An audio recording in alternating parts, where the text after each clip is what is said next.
बिना कुछ पूछे सीधा आपको घसीटकर सेल्स के अंदर पटक दिया जाएगा। अब यहाँ काले पानी जेल में ये तेल निकालने का काम बैल नहीं बल्कि इंसान ही करते थे।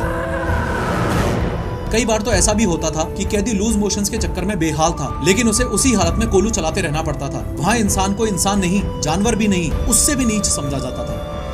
ऐसे केस में पहले तो उससे ही अपनी गंदगी साफ करवाई जाती थी, फिर उस कैदी को उठा के एक टॉर्चर डिवाइस में डाल दिया जाता था। 3-4 दिनों तक वहाँ बंद रखते थे और ये सब होता था सबके सामने। उन्होंने भी वही सब झेला जो बाकी पॉलिटिकल प्रिजनर्स झेल रहे थे, भूख, मार, दर्द और आइसोलेशन। लेकिन एक दिन उनकी हिम्मत टूट गई और उन्होंने अपने सेल में ही आत्महत्या कर ली। लग रहा था कि अब ये नरक का दरवाजा हमेशा हमेशा के लिए बंद हो गया है, लेकिन फिर आया साल 1942। दुनिया की सबसे खतरनाक जेलों में से एक काला पानी जेल के अंदर दिन भर में कैदियों पर जो अत्याचार होते थे वो देख के आप सोच में पड़ जाओगे। अपने देश के फ्रीडम फाइटर्स को देश से अलग करने के लिए ही अंग्रेजों ने ये जेल जानबूझ के इंडिया से 1255 किलोमीटर दूर अंडमान एंड निकोबार आइलैंड्स में बनवाई थी। आज की इस 3D एनिमेटेड वीडियो में हम काला पानी जेल के स्ट्रक्चर को समझेंगे, कैदियों की डेली लाइफ पर नजर डालेंगे और अच्छे से समझेंगे कि वीर सावरकर के साथ बाकी फ्रीडम फाइटर्स के ऊपर भी पूरे दिन भर में इस जेल में क्या क्या अत्याचार अंग्रेजों के द्वारा किए जाते थे। लेकिन हर बार की तरह शुरू से शुरू करते हैं।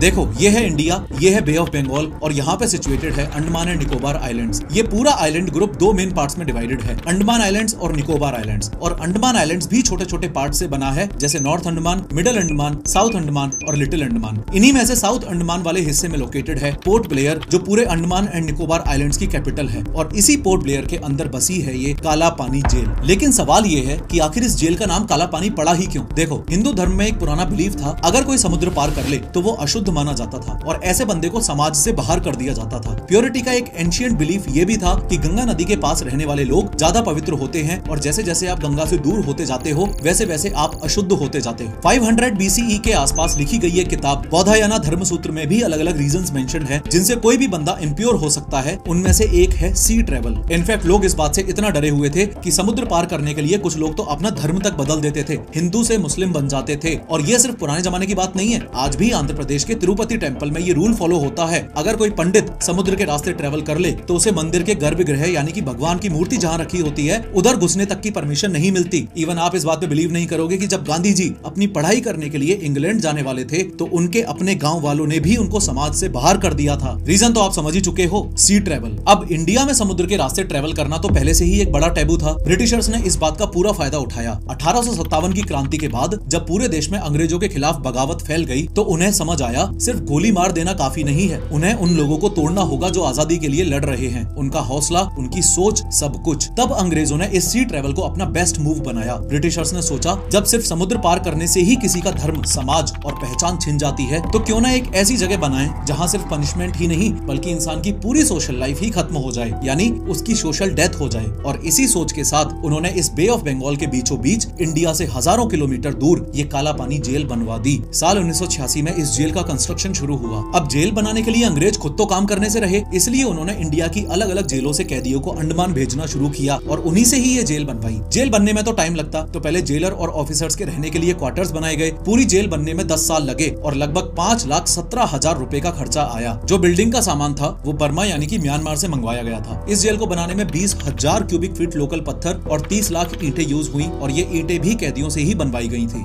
इस जेल की सबसे यूनिक और डेंजरस चीज थी इसकी डिजाइन। इस डिजाइन का आइडिया आया एक मिथोलॉजिकल ग्रीक कैरेक्टर आर्गस पेनोप्टस से। ये एक ऐसा जाइंट था जिसके पूरे शरीर पर आंखें ही आंखें थीं। ये हर डायरेक्शन में देख सकता था। इसी कॉन्सेप्ट से इंस्पायर्ड होकर 18th सेंचुरी में जेरेमी बेंथम नाम के एक आदमी ने एक जेल का डिजाइन सोचा जिसका नाम था पेनोप्टिकॉन। अब पेनोप्टिकॉन का सिंपल लॉजिक ये था कि सेंटर में एक वॉच टावर होगा और उसके चारों तरफ गोल गोल सर्किल में कैदियों के सेल्स। जो गार्ड इस बीच वाले टावर में होगा वो हर कैदी को देख सकता है लेकिन कैदी गार्ड को नहीं देख सकता। इसका रिजल्ट कैदी को हमेशा लगेगा कि उसको कोई देख रहा है, चाहे देख भी रहा हो या नहीं। ये डर ही उसका कंट्रोल बन जाता है। जेल का डिजाइन कुछ ऐसा था जैसे एक बाइसिकल का व्हील या एक स्टार, बीच में गार्ड और उसके चारों तरफ सेल्स। शॉर्ट में अगर इस डिजाइन का प्रिंसिपल बताऊं तो अल्टीमेट टारगेट ये था कि मिनिमम गार्ड्स हों और मैक्सिमम प्रिजनर्स हों। चलो अब इस ड्रोन शॉट की मदद से इस पूरे काला पानी जेल के मैप को समझो। सबसे पहले ये जो बिल्डिंग आपको सेंटर में दिख रही है ये है वॉच टावर। यहाँ गार्ड्स रहते हैं और सारे कैदियों पर नजर रखते हैं। इस टावर के चारों तरफ गोल सर्किल में 7 अलग अलग विंग्स बने हुए हैं। इन्हीं विंग्स में सेल्स होते हैं जहाँ कैदियों को रखा जाता जाता है। अगर आप ध्यान से देखोगे तो एक विंग के आगे का हिस्सा दूसरे विंग के पीछे वाले साइड के सामने है, मतलब कैदियों का एक दूसरे को देख पाना या एक दूसरे से बात कर पाना लगभग इम्पॉसिबल है। अब जरा थोड़ा पीछे आओ, ये जो बिल्डिंग आपको दिख रही है ये है हॉस्पिटल जहाँ बीमार कैदियों का इलाज होता था। हॉस्पिटल के पास ही है ऑफिस ब्लॉक जहाँ ब्रिटिशर जेलर बैठता था। और अब इधर और राइट साइड में देखो, ये है फांसी घर जहाँ एक साथ 3 लोगों को फांसी दी जा सकती थी। इसी के पास है किचन, हिंदू और मुस्लिम प्रिजनर्स के लिए अलग अलग। और अगर आप नोटिस करो तो जेल की जो मेन बाउंड्री है वो अंग्रेजों ने बहुत ज्यादा ऊंची नहीं बनवाई थी। क्यों नहीं बनवाई थी इसका रीजन मैं आपको थोड़ी देर में आगे बताऊंगा। अब मैं आपको जेल के अंदर लेके चलता हूँ। ध्यान से देखो तो सेल्स के सामने एक 4 फुट चौड़ा वरांडा है जिसमें एक के बाद एक सेल्स बनाए गए हैं। हर सेल का साइज है 13.5 फुट बाय 7 फुट। इसमें वेंटिलेशन के लिए एक खिड़की है जो कि 3 मीटर यानी लगभग 10 फुट की हाइट पे है। इतने छोटे छोटे सेल्स में अकेला रखने का ही पर्पस है कैदी को मेंटली तोड़ना। कालापानी जेल को सेल्यूलर जेल भी बोला जाता है। सेल्यूलर इसलिए कहा जाता है क्योंकि इसका पूरा स्ट्रक्चर इंडिविजुअल सेल्स पर बेस्ड था। हर कैदी के लिए एक अलग सॉलिटरी कन्फाइनमेंट सेल। इस जेल में कोई डॉर्मेटरी या कॉमन बैरक नहीं था जहाँ प्रिजनर्स एक दूसरे से बात कर सकें, बल्कि ये जेल आइसोलेशन बेस्ड पनिशमेंट के लिए ही डिजाइन की गई थी। इवन अंग्रेजों ने तो इस जेल का नाम सेल्यूलर जेल ही रखा था, लेकिन इंडियंस ने इसको कालापानी नाम दिया। इसके अलावा हर एक सेल पर लगा है ये आयरन ग्रिल गेट। इस गेट में एक स्पेशल लॉक सिस्टम लगा हुआ है। यहाँ ताले की जरूरत ही नहीं है, कैदी कुछ भी कर ले पर उसको खोल के भाग नहीं सकता। मोरोवर इस तरह के टोटल 698 सेल्स थे यहाँ पे। इस जेल की खतरनाक डिजाइन का एक बहुत ही फेमस किस्सा ये भी बताया जाता है कि सरप्राइजिंगली वीर सावरकर और उनके भाई गणेश सावरकर दोनों इसी कालापानी जेल में सेम टाइम पे कैद थे, लेकिन इस जेल की डिजाइन की वजह से वो लोग आपस में 9 महीने तक मिल ही नहीं पाए। एनीवेज, इस टॉपिक के रिसर्च के दौरान जब मैंने पर्सनली कालापानी जेल के कैदियों का डेली रूटीन पढ़ा तो वहां होने वाले टॉर्चर को पढ़ के एक पल के लिए लगा कि अगर कोई आम इंसान वहां होता तो एक दिन भी नहीं जी पाता। हमारे फ्रीडम फाइटर्स जो इतने सालों तक उस नर्क में रहे उन्हें सैल्यूट है, लेकिन अब सवाल उठता है कि वो नर्क आखिर दिखता कैसा था। उस जेल में एक आम दिन का मतलब क्या होता था, चलो आपको बताता हूँ। इस वीडियो में किए गए 3D एनिमेशन की मदद से मेरी ये कोशिश है कि आपको इस दिन का ऐसा फील हो जैसे आप खुद कालापानी जेल में हो।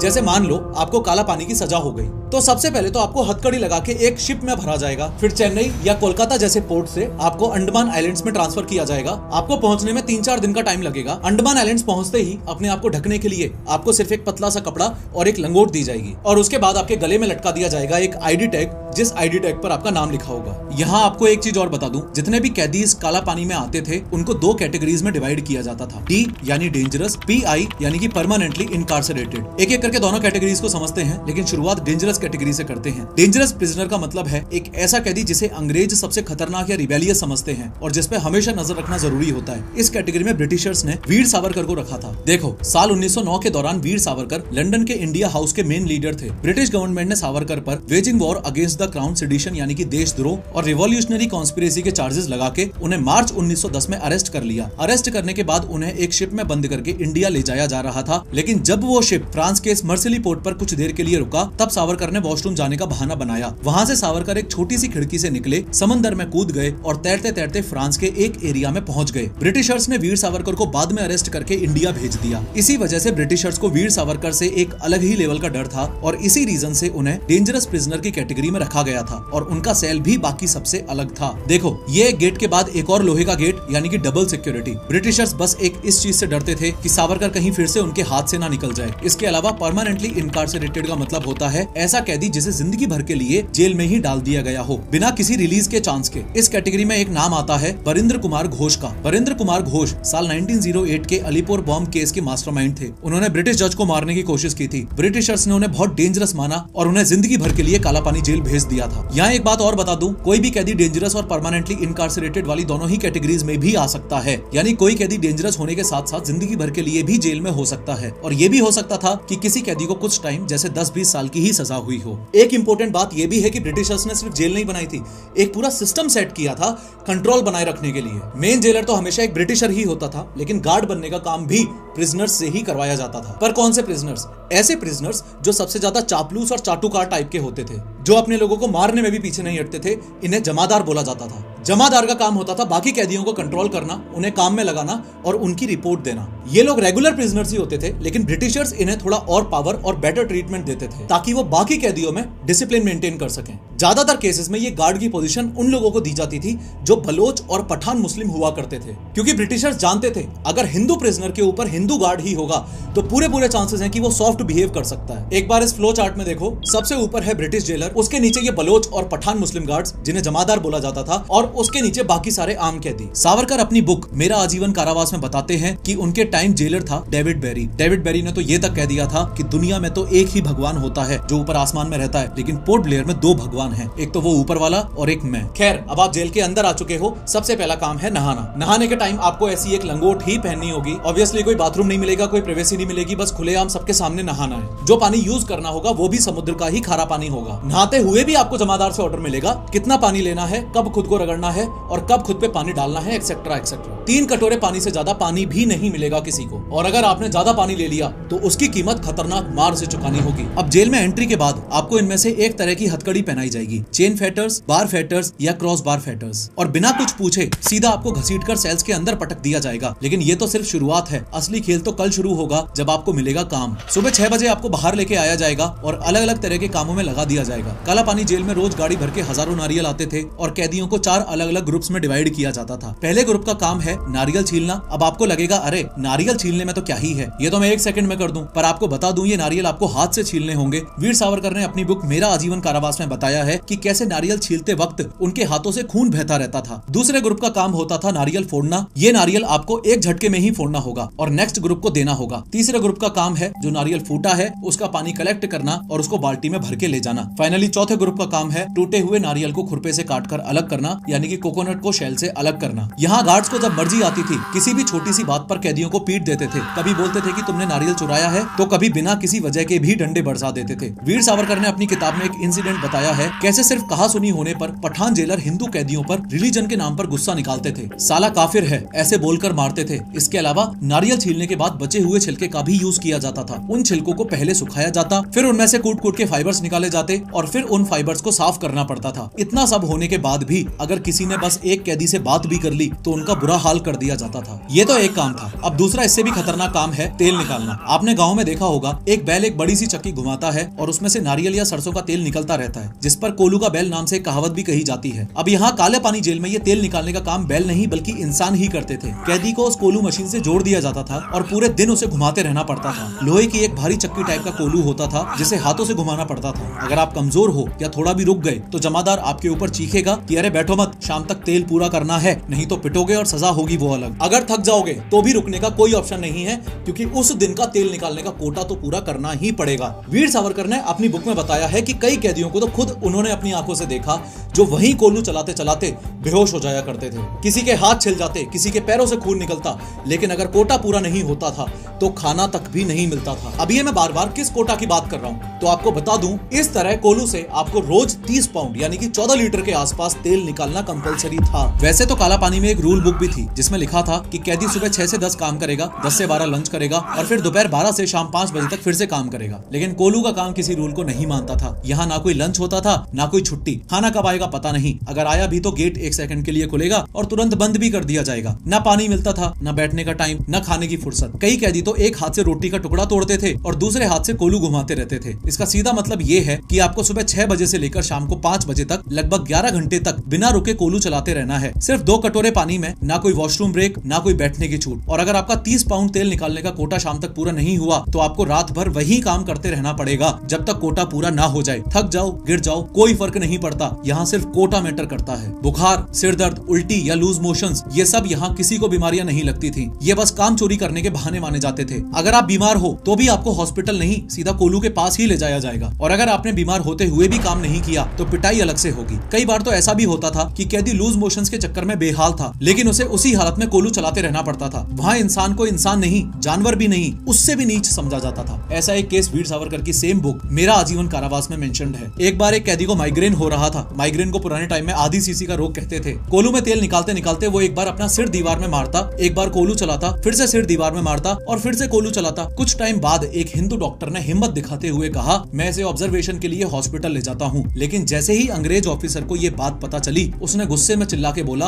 मुझसे बिना पूछे कैसे लेके जा रहे हो, वापस इसे कोठरी में डालो और काम पे लगा दो साले को। इंदु भूषण रॉय सिर्फ 17 साल के एक टीनेजर ही थे। जब उन्हें आजादी की लड़ाई में शामिल होने की वजह से काला पानी जेल में भेज दिया गया, उन्होंने भी वही सब झेला जो बाकी पॉलिटिकल प्रिजनर्स झेल रहे थे, भूख, मार, दर्द और आइसोलेशन। लेकिन एक दिन उनकी हिम्मत टूट गई और उन्होंने अपने सेल में ही आत्महत्या कर ली। ऑन टॉप ऑफ एवरीथिंग, यहाँ वॉशरूम जाना भी एक सजा जैसा था। आप अपनी मर्जी से कभी भी कहीं भी नहीं जा सकते थे। सिर्फ 3 ही फिक्स्ड टाइम थे, सुबह, दोपहर और शाम। अगर उसके अलावा आपको जरूरत पड़ गई तो समझ लो डंडे जरूर पड़ेंगे। शाम 6 बजे के बाद आपकी कोठरी बंद हो जाएगी और वो अगले दिन सुबह 6 बजे ही खुलेगी, यानी 12 घंटे तक नो वॉशरूम। रूल ये था कि इस दौरान किसी को टॉयलेट की जरूरत नहीं पड़नी चाहिए। आप चीखो, चिल्लाओ, लेकिन आपको बाहर निकालने के लिए कोई नहीं आएगा। पर अब शरीर थोड़ी ना ऐसे रूल्स को फॉलो करता है, तो इसके लिए सेल में आपको ये जो छोटा सा मटका दिख रहा है ना, इसे यूज में लिया जा सकता था। ये मटका भी इतना छोटा होता था कि कोई सेंस ही नहीं बनता था, तो कई बार कैदी दीवारों पे या जमीन पे ही कर देते थे। ऐसे केस में पहले तो उससे ही अपनी गंदगी साफ करवाई जाती थी, फिर उस कैदी को उठा के एक टॉर्चर डिवाइस में डाल दिया जाता था। 3-4 दिनों तक वहां बंद रखते थे और ये सब होता था सबके सामने, ताकि बाकी सभी कैदियों के अंदर डर बना रहे। अब जब इस तरह के टॉर्चर डिवाइसेस में खड़े हो तो भी वॉशरूम यूज करना अलाउड नहीं था। जैसे खड़े हो वैसे ही खड़े रह के एक्सक्रीशन करना पड़ता था। बात तो ये भी सच है कि कई बार तो मिट्टी के तेल या केरोसिन ऑयल में बना हुआ दलिया कैदियों को दे दिया जाता था। कहने को तो हफ्ते में 2 बार दही भी दिया जाता था, लेकिन वो भी कैदियों को कंट्रोल करने वाले जमादार ही ले लेते थे। सब्जियां जेल के बाहर के जंगलों से काट के लाई जाती थी, उसमें सांप, कन खजूरा और लीच भी आ जाते थे। इन्हीं सांप और कन खजूरों के साथ सब्जियां बना दी जाती थी और कैदियों को खाने के लिए दे दी जाती थी। उससे खराब बात यह है कि आपको वो खाना भी पड़ेगा बिना कुछ बोले। इसी खराब खाने के लिए एक बार वीर सावरकर ने प्रोटेस्ट भी किया था। तब डेविड बेरी यानी कि वहां के जेलर ने यह कह दिया था कि इस खाने को खा के आज तक तो कोई मरा नहीं, तो तुम्हें भी कुछ नहीं होगा, चुपचाप खा लो। बात इतनी सी थी कि अगर नहीं खाया तो बुरी तरह पिटोगे। इवन चाहे सर्दी हो, गर्मी हो या बरसात हो, कैदियों को तो जमीन पे खुले में बैठ के ही खाना पड़ता था। गलती से अगर कोई पेड़ के नीचे चला गया तो ऐसी मार पड़ती थी कि इंसान की रूह तक कांप जाती थी। इसी सीक्वेंस में साल 1933 में काला पानी जेल के कैदियों ने एक हिम्मत का काम किया। उन्होंने जेल के गंदे और घटिया खाने के खिलाफ एक हंगर स्ट्राइक चालू कर दी और ये स्ट्राइक सिर्फ 1-2 दिन नहीं, पूरे 45 दिनों तक चली। एक भी कैदी ने हिम्मत नहीं तोड़ी, किसी ने भी खाना नहीं खाया। तब ब्रिटिशर्स ने एक नया तरीका निकाला, फोर्स फीडिंग का। कैदी को एक बेड पर लिटाया जाता, उसका सिर थोड़ा सा ऊपर कर लिया जाता, जमादार उसके हाथ पैर पकड़ लेते ताकि वो हिल भी ना सके। फिर आता था एक डॉक्टर जो एक पतली सी रबर ट्यूब उसके नाक के थ्रू उसके गले में घुसा देता था और उस ट्यूब के जरिए अंडे, दूध और चीनी का एक लिक्विड जबरदस्ती उसके गले में डाल दिया जाता था। लेकिन कई बार वो ट्यूब फुट पाइप की जगह विंड पाइप में चली जाती थी और जो दूध है वो लंग्स में चला जाता था। महावीर सिंह, मोहन किशोर नामदास, मोहित मोइत्रा जैसे वीर स्वतंत्रता सेनानी इस फोर्स फीडिंग की वजह से ही शहीद हो गए थे। और हाँ, अगर किसी भी कैदी की मौत हो जाती थी तो उसे एक बैग में पैक करके समंदर में फेंक दिया जाता था। याद है मैंने आपको बताया था कि काला पानी जेल की आउटर वॉल्स बहुत ज्यादा ऊंची नहीं थी। उसका रीजन भी उतना ही स्केरी है, क्योंकि ब्रिटिशर्स को पता था अगर कोई कैदी भाग भी गया तो भाग के जाएगा कहां। एक बार ड्रोन शॉट में ध्यान से देखो, जेल के एक साइड में है समंदर और दूसरी साइड है घना जंगल, और उस जंगल में रहते हैं जरावा ट्राइब के लोग जो आउटसाइडर्स को बर्दाश्त नहीं करते। इस ट्राइब के लोग आउटसाइडर्स को तुरंत मार देते थे। तो अगर कोई बंदा समुद्र में नहीं डूबा तो जंगल में जाके मार दिया जाएगा। यानी भागने का मतलब एक सिंपल सा शब्द है, मौत। कैदियों को पूरे 1 साल में सिर्फ एक बार अपने घर लेटर भेजने की इजाजत मिलती थी। वो लेटर भी लिफाफे में नहीं होता था, खुला ही होता था। हर ऑफिसर उसे पढ़ता था और अगर ऑफिसर को सही लगा तभी वो लेटर भेजने दिया जाता था। लिखते वक्त आप जेल का कोई जिक्र नहीं कर सकते थे और ये छूट सिर्फ उन्हीं को मिलती थी जिन्हें पूरे साल भर में एक भी पनिशमेंट ना मिली हो। और सबसे अजीब बात, लेटर का साइज सिर्फ 1 अंगूठे के बराबर हो सकता था। एक फ्रीडम फाइटर होतीलाल वर्मा ने जेल के अंदर से एक लेटर लिखा, चुपके से, जैसे तैसे करके उसे जेल से बाहर पहुंचा दिया। वो लेटर सुरेंद्र नाथ बनर्जी तक गया जो उस वक्त के एक बड़े नेशनलिस्ट लीडर थे। उन्होंने उस लेटर को अपने न्यूज़पेपर द बंगाली में छापा और फिर क्या, ब्रिटिश काउंसिल में हंगामा मच गया। जेल के अंदर जो हो रहा था वो पहली बार दुनिया के सामने आया। लेकिन बदकिस्मती से कैदियों के ऊपर हो रहे अत्याचार के मामले में जेल के अंदर कोई खास सुधार नहीं हुआ। अब अगर सजा की बात करूं तो ये बोरे से बनी हुई एक ड्रेस थी जो पनिशमेंट के टाइम पहननी होती थी। एंड टॉर्चर का जो सामान था जैसे chains, shackles, iron grills, flogging stands और तेल निकालने वाले कोलू, वो सब सीधा इंग्लैंड से इंपोर्ट किया गया था। साल 1937 में महात्मा गांधी और रविंद्रनाथ टैगोर के एफर्ट्स के बाद काला पानी जेल के ज्यादातर कैदियों को रिहा कर दिया गया। लग रहा था कि अब ये नरक का दरवाजा हमेशा हमेशा के लिए बंद हो गया है।